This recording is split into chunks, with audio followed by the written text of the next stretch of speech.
Entrepreneurship is lonely, and you can be on an island and you can be isolated. But if you're not active, you're not getting all the information you need to make great decisions for your business.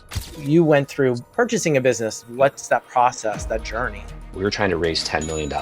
The emotions when we got the first offer, which was unsolicited, was we just couldn't believe it. We were like, what? They pay this much for a business? What was that like going from being CEO of your own company to now being an employee of a public company? It's awesome. Dude, my bank account was full. Train up your people that all of your competitors are knocking on their door to hire them, but create a culture that they don't want to leave. Culture isn't about making people feel good. Culture is about creating winning behaviors in those people that make them feel great about themselves and make them execute in the company. You alluded to 6 primary key areas. Can you give us the category of those 6 things that you talk about? First thing is, Are you looking for actionable insights from the world's most inspiring individuals? The Built by Love podcast is on a mission to transform your life, your business, and your health. Tune in for impactful conversations with people who do business differently. Avoid burnout, acquire freedom, and live life fully on your own terms. With me, Pete Daly-Dixon, alongside Daniel Bussius. Michael Caito, it's an absolute honor to have you on the Built by Love podcast. great to be here. Yeah, thank you. The way Peter and I like to start off is we like to start with a pivotal moment in your life that transformed your trajectory, whether that's a personal moment or a professional moment. Can you speak to one of those that brought you to who you are today? Love to. I'm going to give you that. It's great to be here. Thank you, Peter, Daniel. You guys do a great job with your podcast, and your preparation in advance for this is second to none. I mean, you It's all knew me. more about It's me all than I me. knew about It's myself. all me, Michael. It's all I know. me. So congratulations on your team. That's great. Execution at its No, finest. that is all Daniel. He does an incredible job. He really does. I'm not going I to got steal you. someone's thunder. So there's a couple different pivotal points I could talk about, but I'm going to talk about the most pivotal point. And it was when I was 17 years old. I was living in Buffalo, New York. And I'd been over the last few years gone through, like, my parents got divorced. I'd lived with my mom, then I was with my dad. And I just kind of was like out of sorts, so to speak, as a teenager is. I've got 3 teenage boys. They're out of sorts all the time. So no Yeah, right. surprise. Uh, and I had an uncle. His name is Uncle Buddy and Aunt Susan. And they had moved in the early 70s. So I didn't really know them. They lived in Hollywood, California, and they were in the music business. And they called me out of the blue one day and they were like, they found out through, like, my mother, which is my uncle's brother, um, or my uncle's sister, and then maybe the other sister. They were like, Michael's going through some stuff, blah, blah, blah, blah, blah. I mean, I was good, but like, I was out of sorts. And they invited me to come to California. And I'd never really met them since I was a little kid. They flew me to Los Angeles. He picked me up in his Porsche, took me to his house in the Hollywood Hills. Um, Went down to we're in the family's in the music business. So I went down to the studio, got to hang out with Motley Crue as they were recording Girls, Girls, Girls. Wow. Went back to the Hollywood Hills, shopping on Melrose. I was there for a week and I was like, oh my gosh, for a kid that lives in Buffalo, New York, that had never really seen anything. I mean, like, I thought of Hollywood in Los Angeles and Southern California as like, that's the promised land. Like, oh my gosh. And long story short, spent a week, went back to Buffalo, graduated.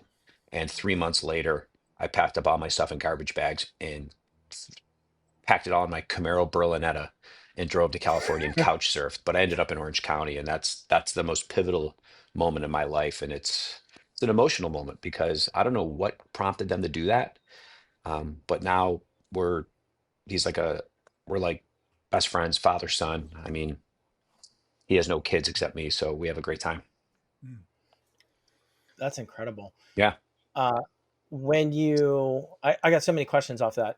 But And me. first, when you went out to California and experienced that, obviously you experienced a taste of success, not only from your family side, but imagine seeing, world famous musicians in the studio doing their thing, in the Hollywood Hills. For the listener, if anyone doesn't know, the Hollywood Hills overlooks all of Hollywood. There's mansions there. No one's living there that's struggling for money. Yeah. And so was that your first inspiration that maybe was ignited later in life, but was that your first inspiration for you that you wanted to be an entrepreneur and build a business? Um, I don't think it was my first. I think it certainly played into it as time went on. It probably was the closest inspiration to us becoming entrepreneurs. But when I was in my 40s, I was taking a look back. I was actually speaking to an EO group in South Florida where my mother lives, and she was with me. She came to the event to watch me speak. And I Wow. realized that my first inspiration for entrepreneurship was my mother. She had a 400-person dance studio when I was a kid. Wow. And so I used to have to go to the dance studio. We were forced to dance in the recitals. So my brother and I, we'd go to school, then we'd go to the dance studio and we'd have to dance. And then my dad would pick us up and we change into our football clothes, and our pads, and then go to football practice. And so that was my earliest inspiration. I just didn't realize it until later in life. Wow. It's But that's incredible. how it works, Daniel and Peter. Sometimes it's like that. I don't want to get into like subconscious, blah, blah. But I'm saying it's like the seed is planted and it really does. You're not ready for it until you're ready for it. Right. So, Right. So it seems like you So had did you quite. get to cheat? Go on. No, go Go on, ahead. Daniel. Go No, ahead. no, you go on. You go on. My question really has nothing to do with anything other than just self-interest of, yep. did you get to meet Motley Crue? Oh, yeah.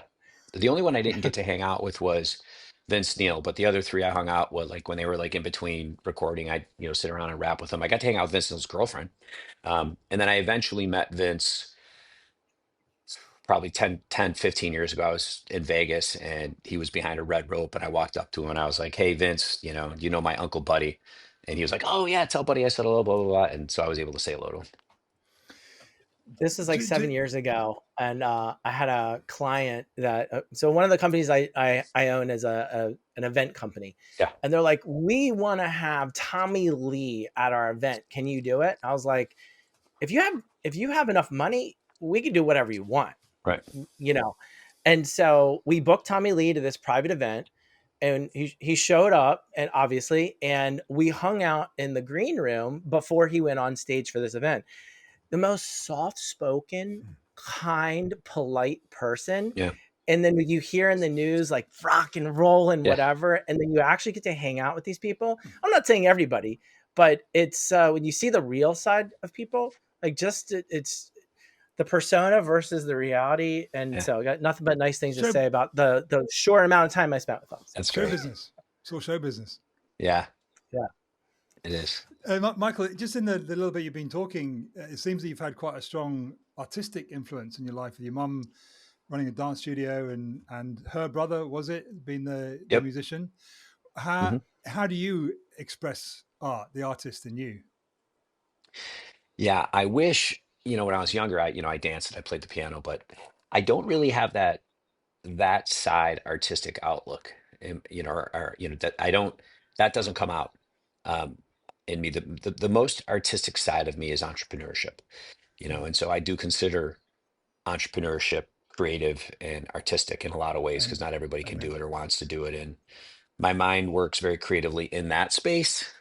But I wish I had, and I love to dance, so I still dance, but I wish I would have stayed closer to music and played an instrument so that I could really, understand a lot of the inner workings of what happens behind the scenes at our studio. So, It's never too late, yeah, you're right.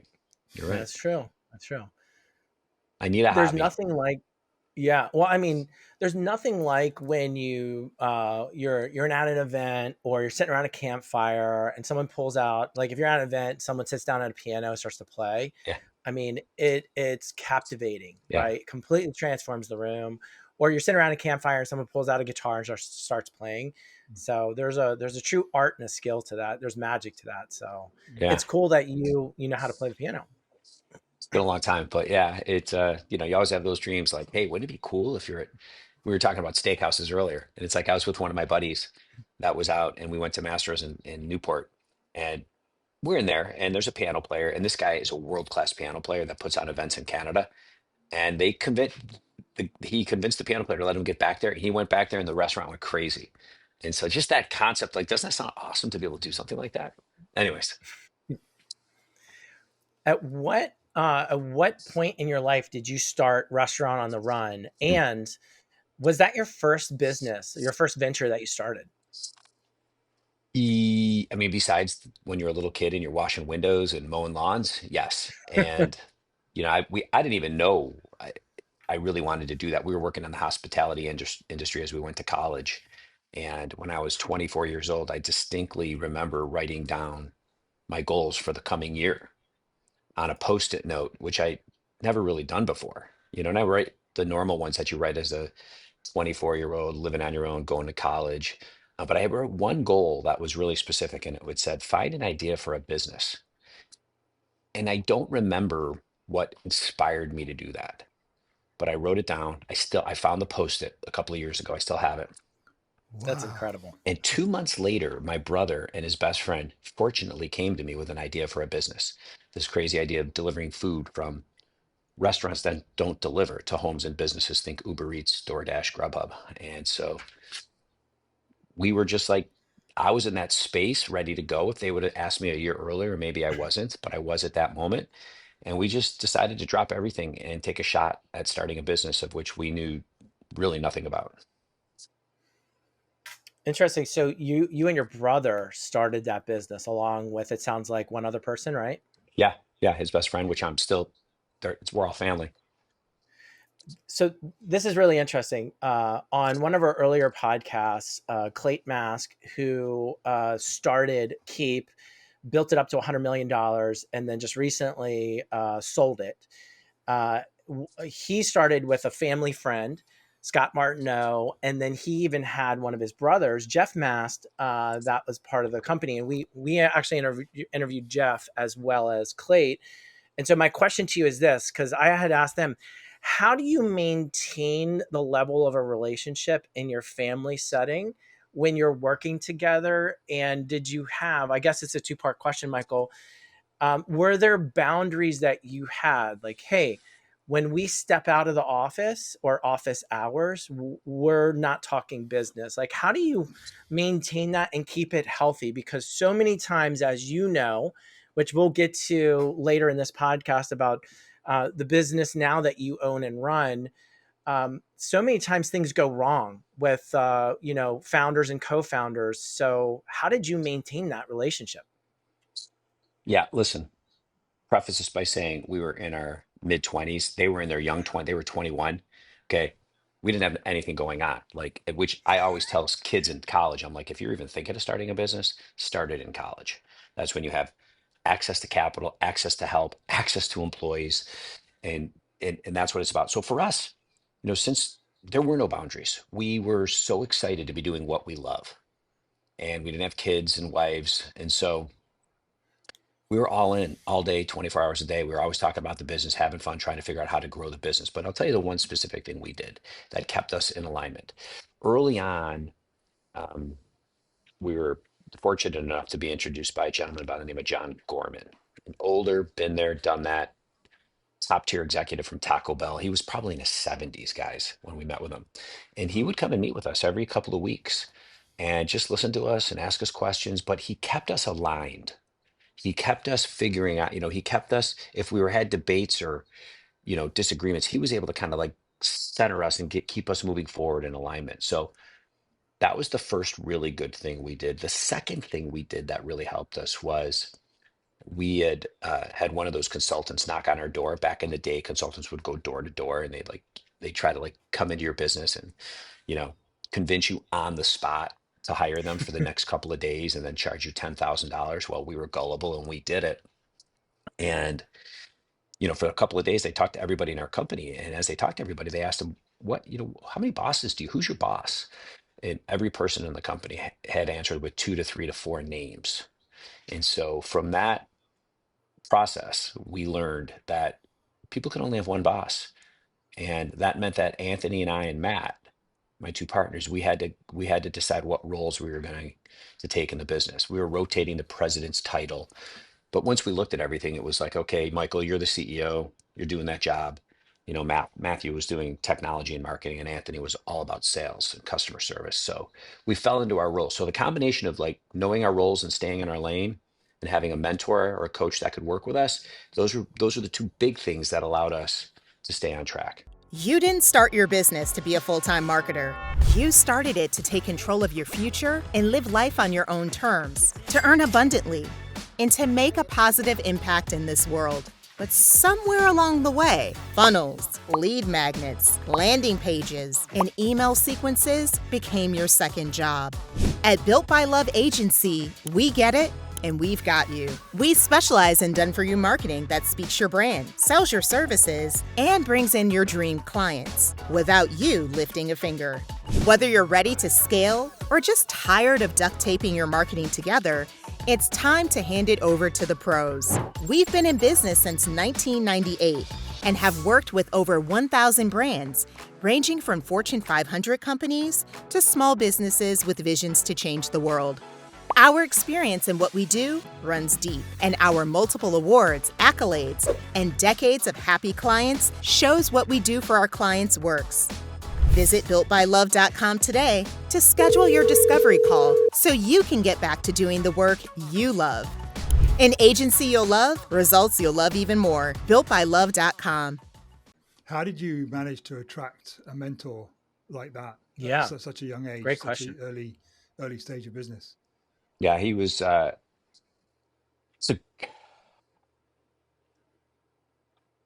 I don't exactly remember. I'm pretty sure my partner, he would know, Matt, but I'm pretty sure he was referred to us by potentially a CPA or a friend of the CPA. I think that's how the connection was made. And I can't remember the exact one, but someone referred him into us and said, "You guys should talk to this guy."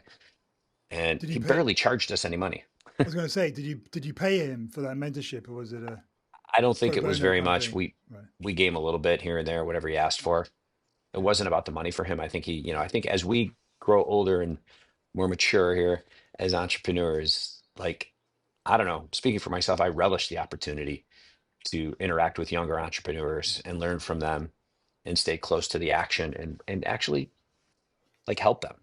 Yeah. The best moments of my life, Peter and Daniel, are when I have somebody from 3 years, 5 years, 10 years ago that comes up to me and said, "I saw you speak, or I was in a workshop, or whatever it was. And like, you said this, and that changed the trajectory of either my life or my business."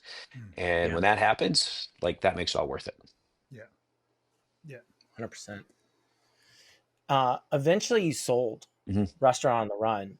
Um, what's that process look like? Most of our listeners may not even ever get to that point that they can exit their business. Yep. But not only did you go through an exit, you went through purchasing a business, which again we'll get to later. But what's that process look like? Can you walk us into that room of what's it like? What do what are the things that surprised you and emotions and everything of Yep. what's that process, that journey? Well, at the time that this happened, I'm going to go back a few years. And before we actually sold the business, we were fortunate enough to, see a speaker by the name of Byron McFarland when I was at an EO event, and he's all about exits and exit planning and so on and so forth. I flew him out to California. He sat down with my two partners and I for half a day and just kind of took us through a little bit of a roadmap. But the most important output was he got us aligned on what our number was if we were to sell someday. Okay, that's a Mm, really, really important point. Fast forward a few years, and we were in the market looking for capital. We were trying to raise $10 million. We had about a 25 to $30 million pipeline of deals that we were trying to do. Previous deals we had a really nice financial structure for, but you know, as the deals got bigger, things got a little bit more capital intensive for us to do the deals. So Mm. as we're out there looking in the marketplace with our banker and talking to strategics, talking to financial buyers, it was kind of a tepid response, which I could tell you why later. But Grubhub, who this is 2014, who was freshly public and freshly sitting on cash, dominating the market. Like, they could control demand with their algorithms on Google and so on and so forth. Uh, they saw us and they were just about to start competing with DoorDash, and they could see Uber Eats on the horizon. So they decided that they wanted to kind of like buy a capability. We had 500 drivers around the country. They were just getting into the driver game. They were more of an Mm. aggregator. And so they wanted to make a splash on Wall Street, and they purchased us in another company. And they bought us for our footprint and for the revenue, even though maybe the CEO would deny that. I don't know. But our whole management team went and worked for them at that point. So that's how it worked. But going through the process, the emotions when we got the first offer, which was unsolicited, was we just couldn't believe it. We were like, what? They pay this much for a food delivery business? How old were you at this stage? How long had you been doing the business? We're 21 years in, Okay. but we had started it before the internet and before mobile technology. So we had to adapt to all of that, to the point where when Grubhub looked at us, we were in 10 markets. We were, almost exclusively web-based, strong customer service, a huge driver network. And so when they came to us with the offer, it was obviously the emotion was like, wow. And we got really excited. But the important thing that we had to remember at that point was we need to have the right team on this deal. And what that meant is I needed to be somewhat out of the deal and focused on the business as the CEO. Because if I would have crossed that emotional bridge to the transaction, who knows what could have happened. So I stayed super zeroed in on the business. My one partner and then my CFO, controller, and we had a small investor. They were very much into the deal all the time, and they would come to me with updates. But I stayed focused on the business. So that was a big thing that we did. But the due diligence process was hard. Like we're going through due diligence with. This is a long answer, but I'm trying to cover a couple of cool points for you. One of Yeah. the big moments for us, one of the oh shit moments was when they're in there, they're public, they're going through everything, they're asking us questions. We don't even know, we didn't even understand the question. Like, tell us about your cohorts and retention. And we're like, what? And so didn't understand what that meant. Then they're like, let's look at your restaurant contracts. And we had so many restaurants that we worked with. And they're like, these all got to be redone and re-signed. And we're like, what? Then, as part of the process, they're like, you also have to transfer 500 drivers to us before we close into their new model. So, a lot of things. And then, of course, at Christmas, the holidays, they went completely dark. For 3 weeks, we're like, is this deal still on? We're supposed to close in February. It's the middle of December. Now it's the beginning of January. Then, of course, they come back online in the second week of January and they're like hot and heavy. Um, yeah, but a lot of emotions, and then you get to the end of the transaction and there's like seven things that are still not decided. One of them was huge in my mind, around indemnification and drivers and, all that type of stuff. And my bankers are like, don't worry, there's going to be a meeting and it's going to happen at 11:59 and everything's going to get sorted. And sure enough, I couldn't believe it, guys. 11:59, we sit down, they got all these points and everybody's like, yeah, okay, da, da, da, da, da. Okay, let's close. And I was like, and the closing, guys, was so simple. Like all the work was done. They go, you have a closing call to make it official at like 9:30 a.m. on a Tuesday. It was my birthday, I think, or the day before my birthday. And What a I'm just birthday wa- and present, I'm on my Right. treadmill. I'm on the treadmill at the gym. Dial in. They're like 10-minute calls. Like, okay, we're closed. See you later. And the money hit later that afternoon. Anyways, that's a Wow. lot of information, but there's so many interesting points in there that just drive you crazy and emotions are up and down. Hmm. What was that like going from being CEO of your own company, captain of your own ship, master of your own destiny, to now being an employee of a public company? Awesome. Dude, my bank account was full. So, but listen, we had a great team. We can get into how we trained them all, but we developed all our team. And one of the best parts about the deal is that they took all 500 or 600 of our people.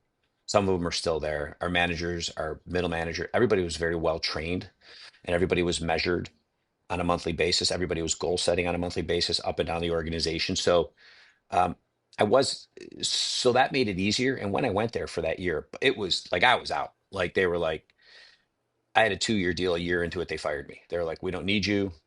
We're in Chicago. You're in Orange County. We got this thing handled." But I will say, for the first 6 months, I was like a therapist to my employees because, as you can imagine, right? Like they didn't know the deal was happening. Like Mm, we weren't allowed to say anything. There was a super small handful of people that knew, and then okay. the day that Wall Street, it was getting, they were notifying Wall Street, is the morning that we told our employees. Wow. Yep.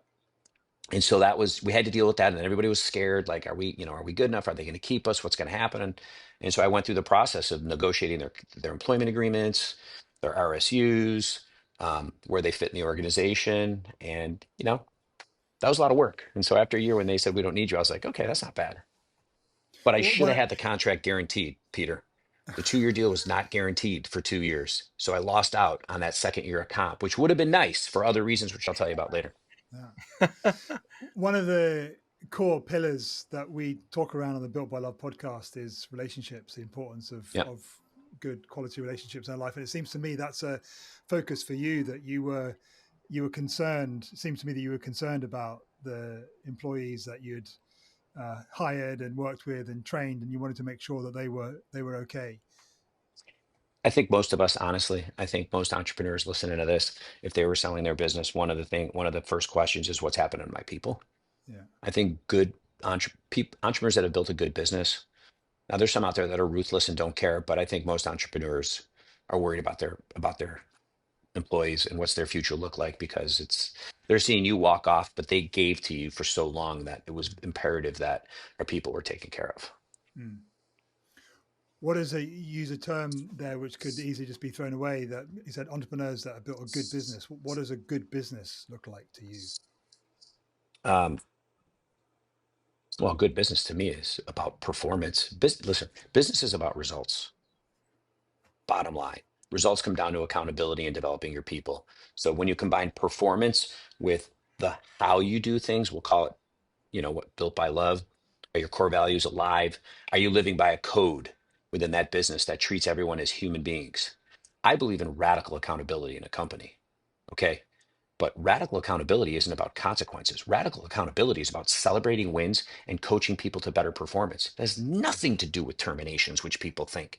It's about making sure your best people are being taken care of, because your best people want to win and they want to work with winners. So if you're not, you know, driving performance reinforcement in your organization. So to answer your question, yes, to me, it's about, are you a results focused organization that's got performance management at the front, which includes developing your people? And how are you running that business? Are you running it that's a good business for your people and for the human being in general?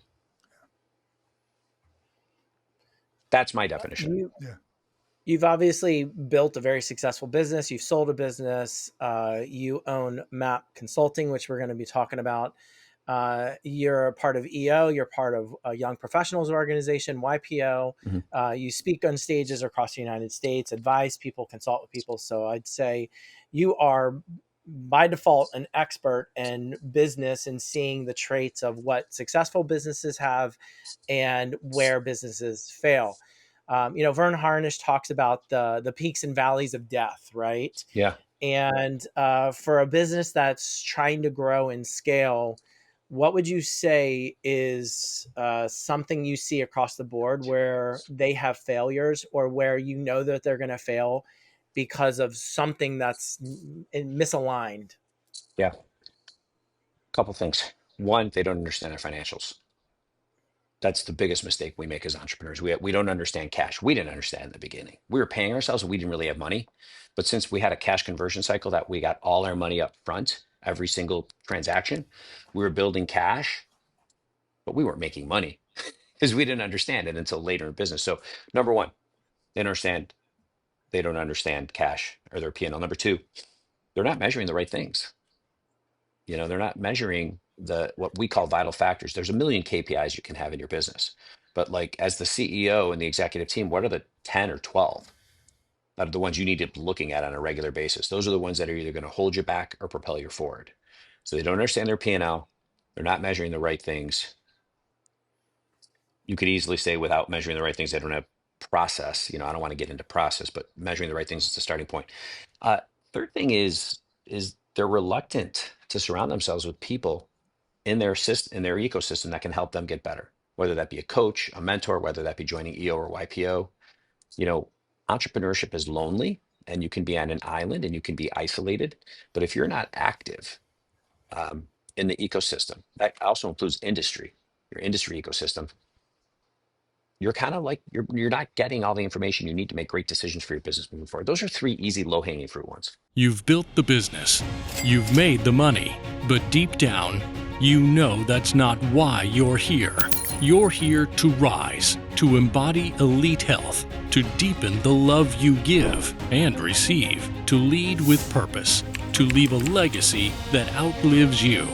Rise Tribe is where affluent entrepreneurs like you align wealth with wisdom, hustle with harmony, power with purpose. This is not another mastermind. It's a movement, an inner circle of elite, high-performing leaders who demand more from life, from love, from themselves. Curated, private, invite only. Live virtual workshops on health, wealth, and expansion. Conversations that awaken your soul. Connections that elevate you. But here's the truth. Not everyone gets in. And for a limited time, membership is complimentary.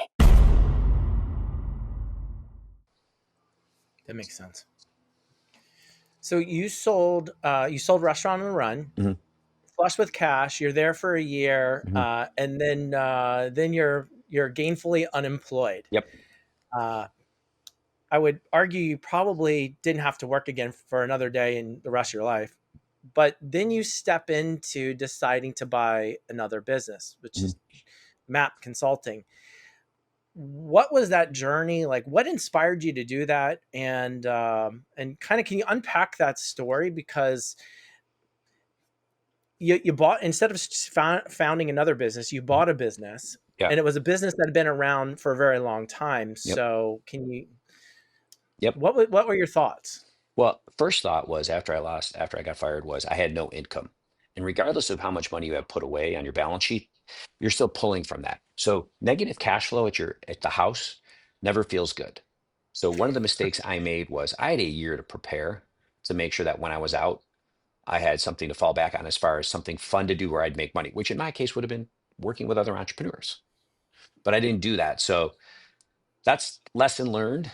Like, you can take a soft landing, take 6 months, but like, what's next, so to speak, because you need to stay active. So my what's next was, I was a couple years, out of the business. I don't regret it. I spent a lot of time coaching every sport my kids played. I had three boys, so we were very active, and I can't get that time back, even though I felt like inferior at that point. Like, I looked at myself and I was like, gosh, I should be doing more. And, fortunately, one of my best friends, Mark, would say to me, you're never going to look back and regret this. You're never going to. So I kept that in my mind at all times. But Should after be a couple doing years, more. Should be doing more in terms of business, like business I should be work. active. I should be doing something. Yeah. Yeah.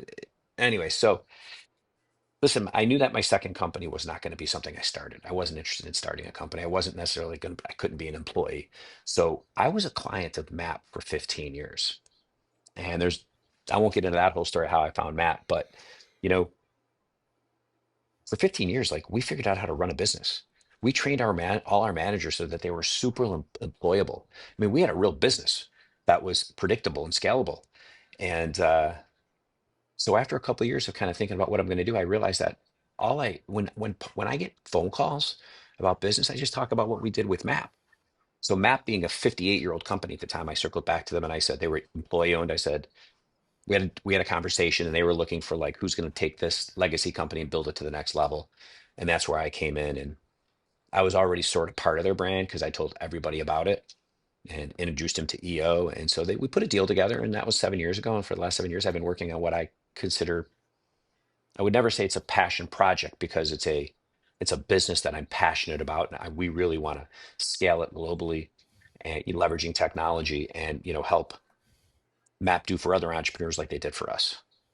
So. Just as someone who doesn't know very much about anything, um, it's it sounds to me that EO and MAP are kind of playing in similar ballparks.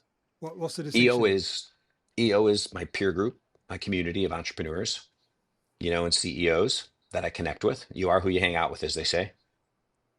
MAP was more of the structural development of the company and the team at the company. So a little bit two different roles, but EO introduced me to MAP. So, yep. And for our listener, what is MAP? Can you explain that? Yeah, MAP accelerates the performance of people and companies. That's all we're all about, creating breakthrough results. So the way we do that is there's kind of three pillars to what we do. One is skill development. We take ordinary people, turn them into extraordinary leaders, by teaching them the fundamentals of being a manager or a leader, including CEOs. It's the first thing. Second thing we do, as I said, radical accountability. We help them identify what needs to be measured in their business, make sure everybody's measured on the right things, and make sure that there's goal setting happening every single month so that every person in the organization knows exactly what they're doing and how it impacts the strategy and vision of the business. So just radical accountability and communication. The third pillar of what we do is we wrap a former CEO, not a facilitator, not a trainer, a former CEO that's been trained for upwards of 6 months that works with clients to help, make sure the skills are being reinforced through the accountability system. And they would come So, on site or so virtual. Yeah, that's what we do. mentoring built in. It's almost circling back to you being mentored by John Gorman. That mentoring Exactly. is built into your model. I love that. Yeah, Think of it it's as a almost soccer poetic. team. It's artistic. It is, yeah. It's like a soccer team or an American football team. It's like, you get players and you in, you teach them the fundamentals of how to do their job, the blocking and tackling for a football team. Okay. So that's the skill development. The second thing you do is you give them a playbook. Well, here's the plays we're going to run. Okay. Mhm. And in our case, that's the accountability system. And then the third part, there's always a coach that's on the sidelines looking at that player and coaching him and saying, you're doing this, you need to do this. And that's what the coach is that way. So it's very similar. This is an easy model.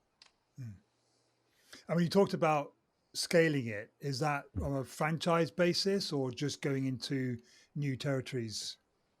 We we didn't franchise. We thought of it as a franchise model. What we did is we bought small companies, under $5 million businesses. Maybe there's one bigger than that. We bought companies in different parts of the country that did exactly what we did. And since we had a technology platform and we had more importantly, a management platform and a driver platform, we were able to easily integrate these companies into our business. They were small, aging entrepreneurs looking for their exit, and we were at the right spot at the right time to do the consolidation. But the important thing to remember there is these entrepreneurs that where we bought their companies, they were amazing. And I looked at every one of them and said, you guys are like, in some ways, like every one of you is doing something way better than we're doing. So we're learning from them. But it was important that when we came into all those deals, we were able to bring something to the table for the employees that they weren't getting. So, and that might have been the accountability, that might have been the technology, that might have been the marketing, that might have been the personal development, whatever it may be. It could have been compensation, benefits, but it was really important that every one of those deals, we were able to bring something better to the table than they currently had, which wasn't always easy because these, like I said, they're very sharp entrepreneurs, and each one of those entrepreneurs we met, um, through industry associations. So they had a lot of trust in us, and that's why they sold it to us. There's I lots to love the unpack fact there. that, yeah, I love the fact that you're working with the employees, the key decision makers, and the C-suite across the board, which I could completely understand how that's going to create radical transformations across the organization. On the flip side of it, where do you see when companies are growing? Like, I'll give an example. When you're at $500,000 in revenue, right? Mhm. You're basically running everything, right? Yeah. So you're in your own little world, and then you get to a million, and then you solve most of those problems. You have a whole new set of problems, Yes. and then you start to get to 3 million, and then you have a whole new set of problems. You mostly resolved all the other problems. You've obviously built much larger companies, and you consult with much larger companies, as well as through the Entrepreneurs Organization, and even in their accelerator program, How I Met You years ago, consulting with companies that are trying to scale. So where do you see, like, this, if there is one, a perfect injection of the MAP framework, whether it's working directly with you or whether or not they're not ready, but they need to implement something like that? Like, where's that key Great marker, if question. there Yeah. is one, where they're going to start to experience problems? Well, we're always going to have problems. You guys know You're that. right. We always the what we try to do at MAP is shrink those valleys of problems and compress the time and maybe not make them as deep by putting in good process that allows us to get ahead of problems. I can always tell when I'm working with a business if like part of what we do every month when the coach is in the business, we're basically doing a deep dive on the business every month for 3, 4 hours with the executive team, which means we're aligning right then and there on how we're doing on our plan. So every month we're like, are we on track? Are we off track? Are we on track? Are we off track? What issues are we having? When I'm in a company, I can tell if the issues that they're having are reactive firefighting issues, that's one thing. If the issues that they're bringing up are mid to long range issues, then you know that they're on the right track of execution. So that's what I see when I'm in businesses. But the generally, like a founder has to be in that business at those early stages a lot. And I get a little frustrated when there's people out there saying you're a visionary and you need to hire an integrator. I'm like, you have $1 million business. There's no such thing as an integrator in $1 million business because you probably don't even have enough money to pay that integrator. That's going to be need at least 150,000. So I get frustrated that entrepreneurs try to pull out of their business too early before they've really figured out what the strategy is to take it to the next level. No one's going to figure that out for them. They have to figure that out. They have to do a lot of trial and error, a lot of testing. I talk to customers that are in operations, they're doing all that stuff. And eventually you start to figure it out. So I don't know if there's a clean answer for that. I think, every day that goes by that an entrepreneur is thinking about how do I build a business that I can sell? What does that mean? Is a good day. So I tell accelerator smaller businesses, I'm like, listen, we work with companies that are, they have executive teams. They're probably north of 7, 8, 9, 10 million. They've got they're ready for us to come in and they can afford to spend the money to help us help them, which isn't a ton. I mean, we can help them 50, $60,000 a year. Like we're in that business. Like it's amazing and training their people. Um, That's less than a mid-level full-time employee. yeah, and it's that includes training and I mean, it's just amazing the results that happen within 30 days when we go in and work with a company and we go in for a couple of days on site, train them on the skills, put the accountability in place, and then every 30 days we're back there. But I will say, even though we work with larger companies, it's never too soon for an entrepreneur to get exposed to the skills they need in the long run for their business. So we do a workshop. I was telling you about it, Daniel. We train 20 to 30 executives every single month. In fact, that's where I'm going next. We have 26 or 27 people training here in Newport for 2.5 days. 8 of them are CEOs mixed in with executives and even smaller businesses. I'm like, just go to the workshop. I'm not trying to sell you. You're not our target client. Go to the workshop and see the skills. There's 6 primary, fundamental skills you need to have.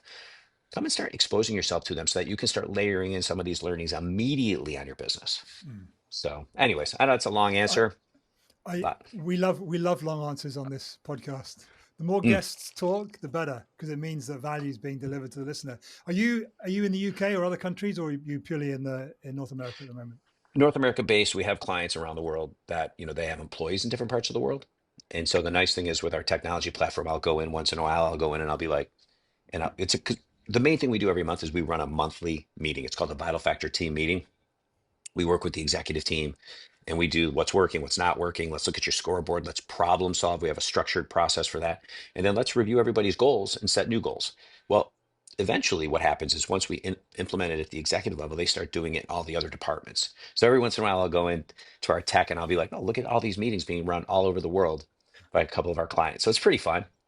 The goal is to take it global. My executive team, which we just hired, is telling me to walk then run. So, but I'm still trying to think big and get. I have to be in the future, Yeah. while still in the present, understanding the business. Are you building this to You sell? Are you building Map to sell? We're building it as if so that could be sold. Yes, yes. We'll see what it looks like in 5 years. I mean, I'm always building a business to sell, and if we did sell it someday, it'll be it'll be like when they sold it to me. They believe that I could take it to the next level, and there's going to be a point where I can take it as far as we can take it, and then maybe we I, need I, help. and I guess that's the underlying message in what you're saying is that you should always be building a business that you can sell, Yeah, regardless of whether you intend to or not. yeah, Because that's because a good you don't business. know. There's other factors built by love. There's a lot of things that we love in the world, a lot of things that we want to be a part of, including family. And if something were ever to happen to, God forbid, to me or somebody in my family, that could change everything. So you have to be prepared, just in case. Yeah, I love that. wise. You alluded to six primary key areas. Mhm. I'm Skills. probably getting it wrong. Skills, right? You got it. Without getting too deep into it, Yep. can you give us at least like those, like the category of those six things that you guys talk about? You bet. Let me just take a couple notes here. I love. What if the real secret to explosive business growth wasn't found in tactics, trends, or tech, but in something far more primal? Something every human being craves: love. Real, genuine, emotional connection. You've tried the funnels, you've chased the hacks, you've burned money on ads that promised magic but delivered mediocrity. It's not your fault. You've been sold noise when what your marketing needs is music. This book changes everything. Rooted in behavioral science and built on the same relationship-based marketing formulas used by billion-dollar brands, this time-tested framework doesn't just teach you how to market, it transforms the way you see your customers. You'll learn how to turn cold traffic into loyal fans, how to spark love at first scroll, and how to build an unshakable bond that makes your brand unforgettable. Because in a world drowning in gimmicks, authenticity is your unfair advantage. This isn't theory. It's the engine behind some of the fastest growing businesses in the world. And it's helped smart entrepreneurs like you build tribes, not just audiences. Agencies use it, CMOs swear by it, buyers can't put it down. It's won multiple awards, and it's climbing the charts because real marketing that connects always wins. So stop chasing attention, start building love, and watch your business take off. Grab your copy now at Target.com, Amazon.com, Barnes & Noble retail stores, or anywhere quality books are sold. Your future customers are waiting for love. It's time to give it to them. Get your copy of Marketing Built by Love today.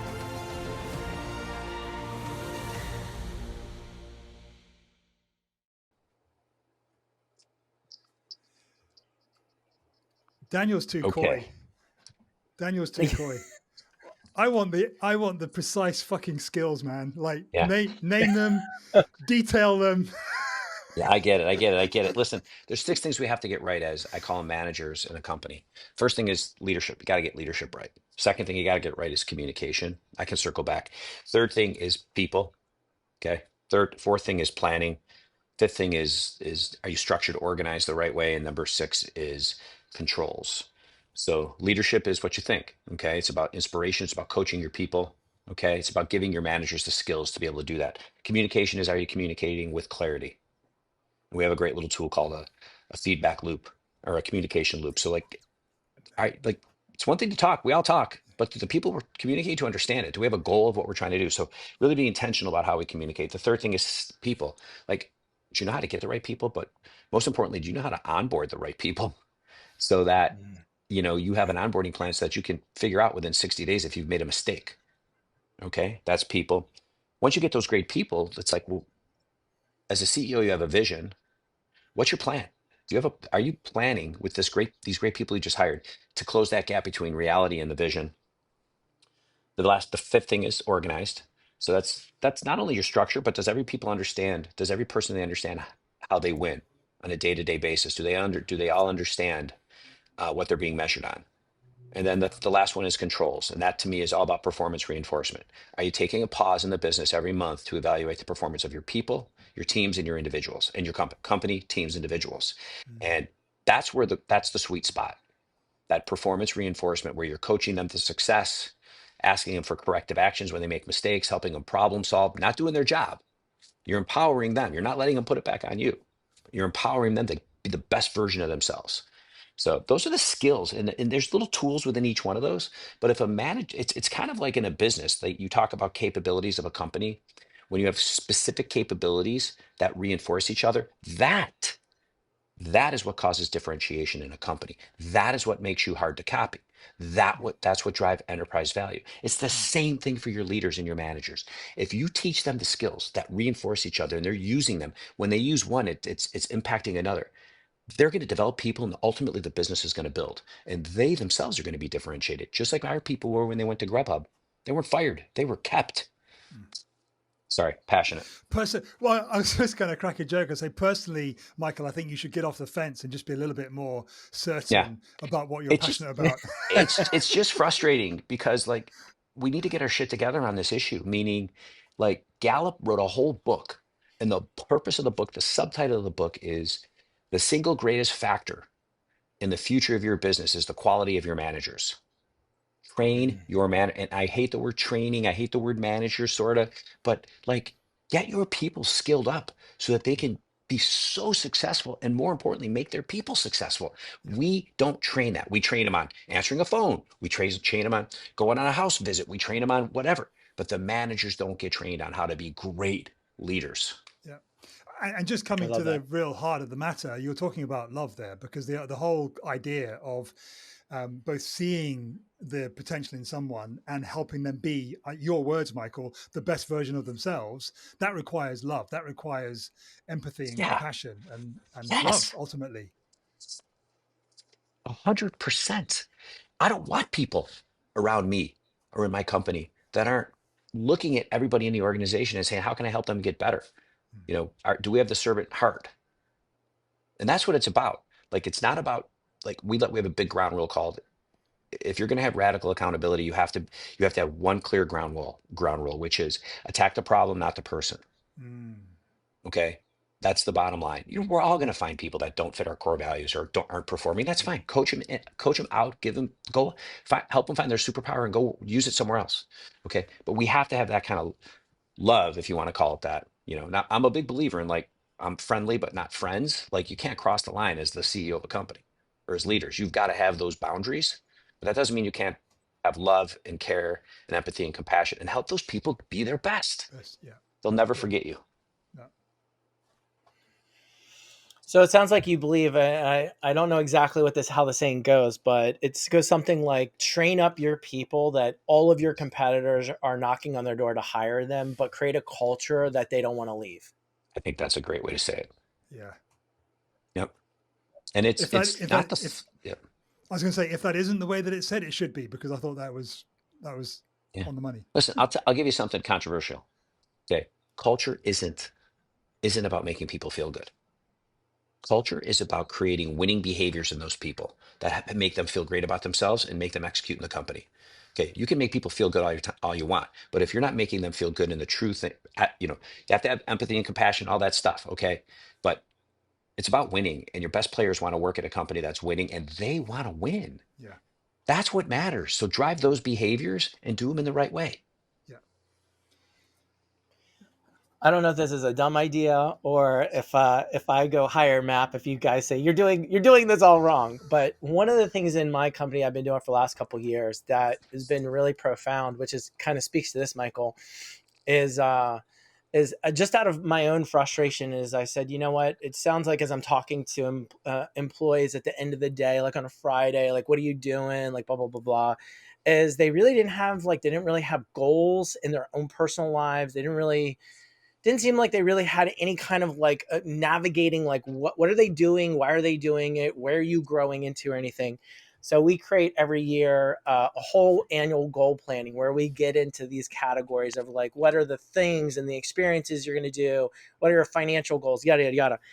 And then what I started to do is I would roll that up and be like, okay, what's this one thing on your bucket list that you want to do, whatever that is? Like, do you want to go to Paris and have this experience where the chef cooks you a dinner, or you want to go like, walk the some trail or whatever on some hiking thing.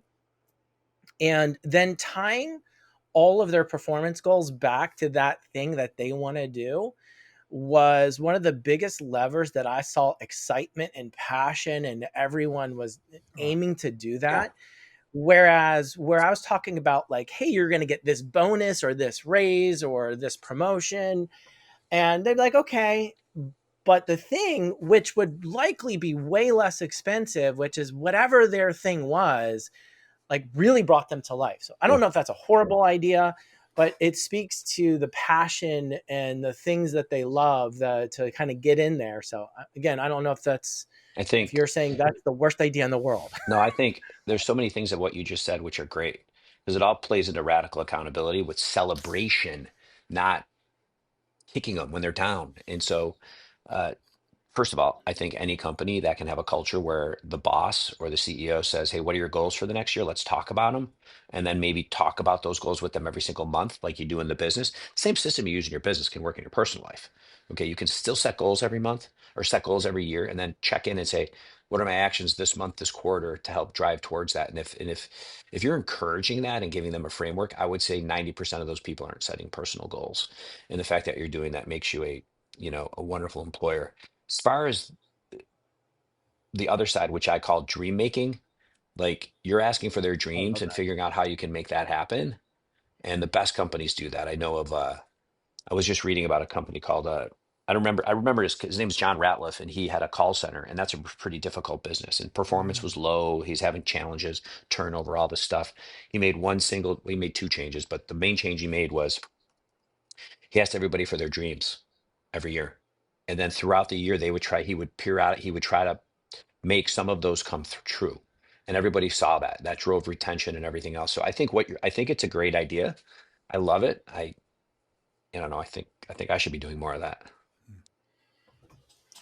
As we're kind of wrapping up the kick, time, the one other thing I want to talk about, because Yep. there's obviously in the business world, there's a lot of talk about scoreboards, Yeah. dashboards, KPIs, the 10 numbers you should be Yeah. looking at.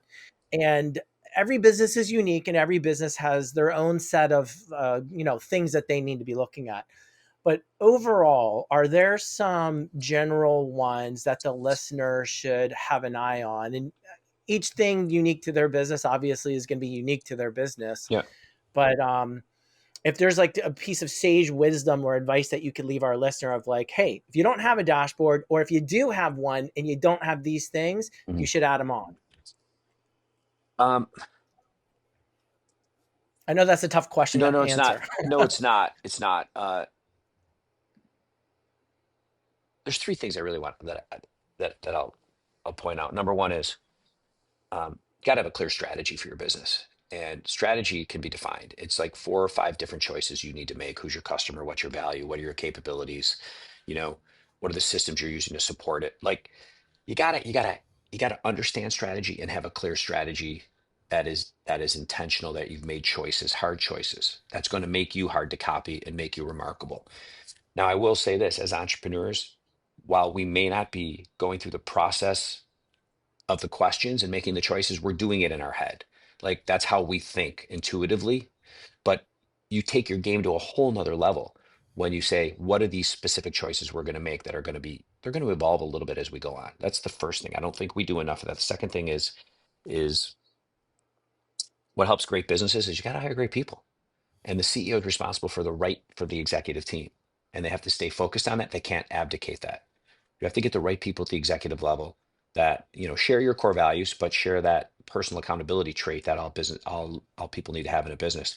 Because those are the people that are going to help execute the vision. They're also going to help you prepare and plan and figure out the how to get there. So those are two really big things that I look at as little nuggets for businesses to if I had to give you a third one as it relates to the scoreboard, you better understand your freaking P&L.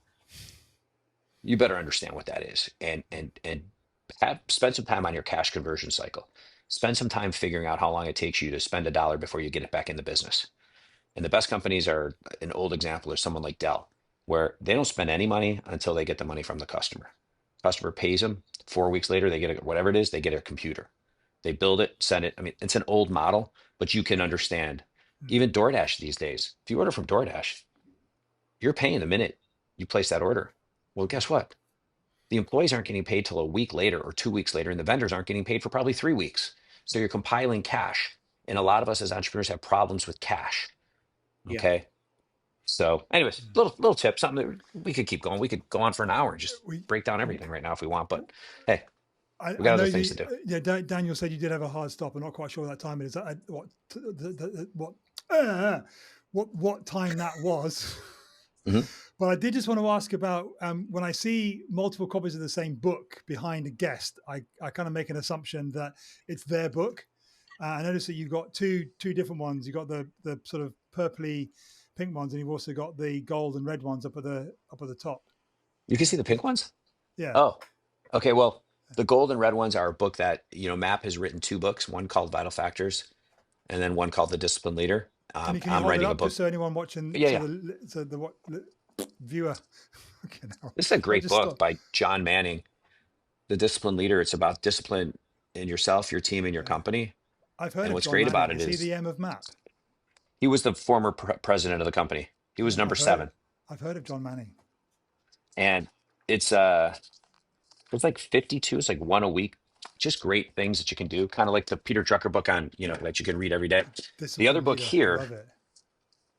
this book here is called The Core Value Equation. This is written by a gentleman by the name of Darius how do you say his last name?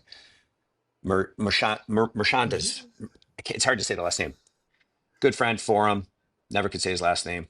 And so he sold his business and then passionate about core values wrote this book. So Great. when you're in forum with guys, they make you buy 50 books when they write a book. So I still got a lot of them. Oh, I see. Okay. It's all I've been there. And It's all about the what books in pre-sale. you? You've got Yeah, 6 days. What exactly. books in you, Michael? What books in you? I'm writing, I don't know the title, but I'm writing basically everything we talked about here about MAP. I'm going to put that into more of an actionable book with skill development. The first half is going to be about the skills you need. Second half is going to be the accountability system for your business. And so writing that book and in the middle of that right now, and it's not easy. I'm confused most of the time, but I'm getting there. I'm trusting the process. From someone who made the decision a couple years ago to write a book Uh-huh, and thought it was going to be easy, and uh-huh. it was 2 years in the making.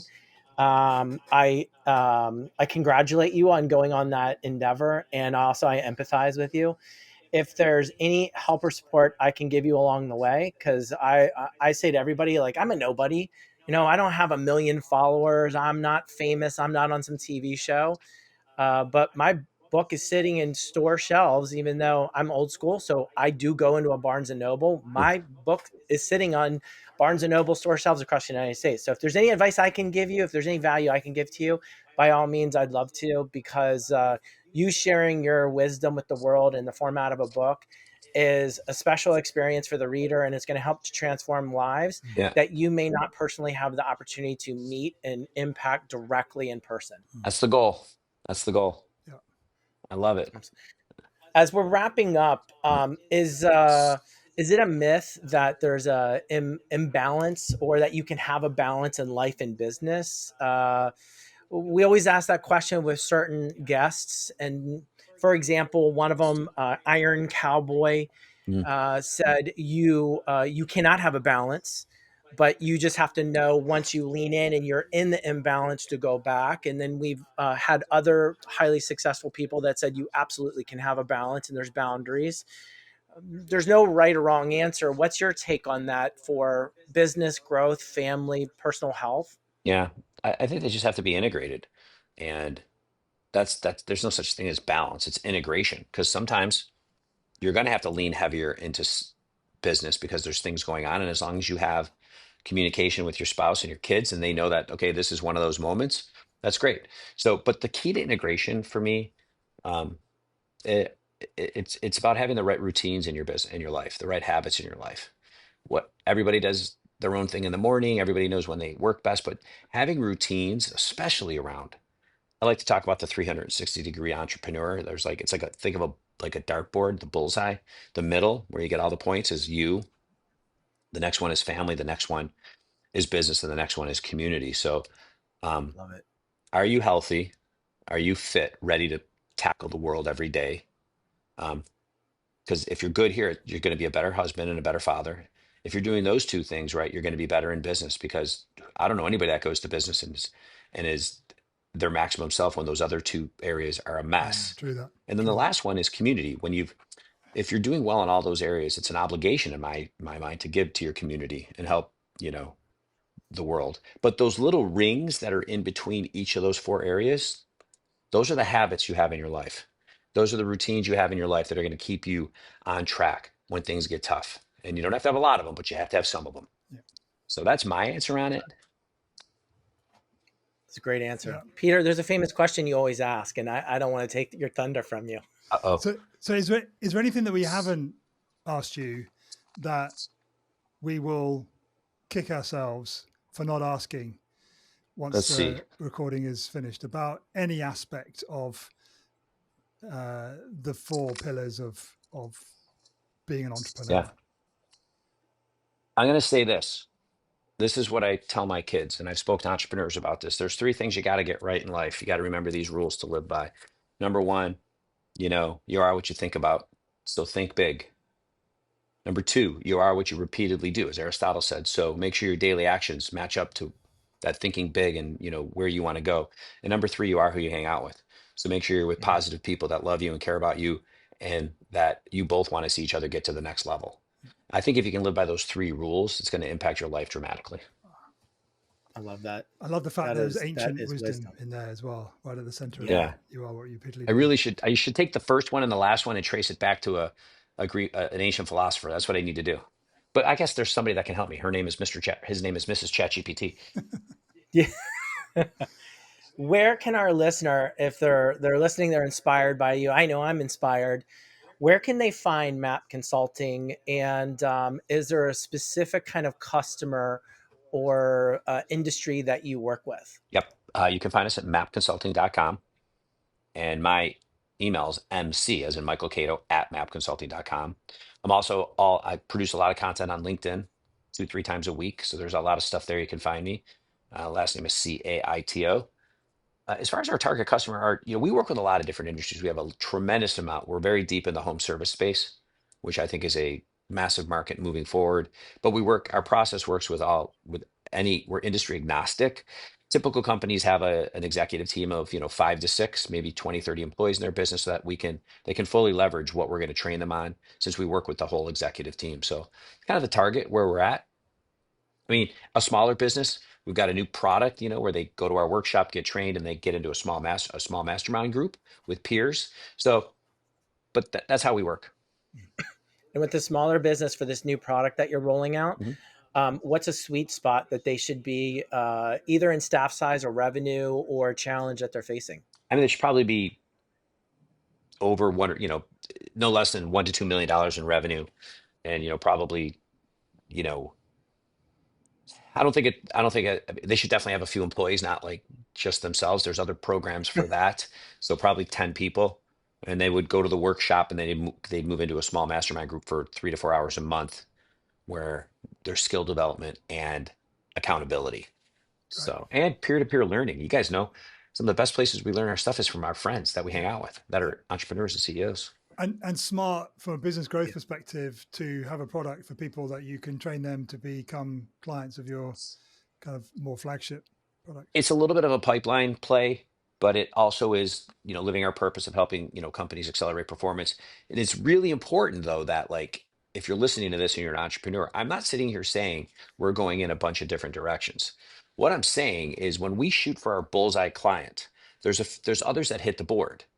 And we've developed a little bit of some product mixes that are completely based on our fundamentals that we already do. We're not developing new capabilities.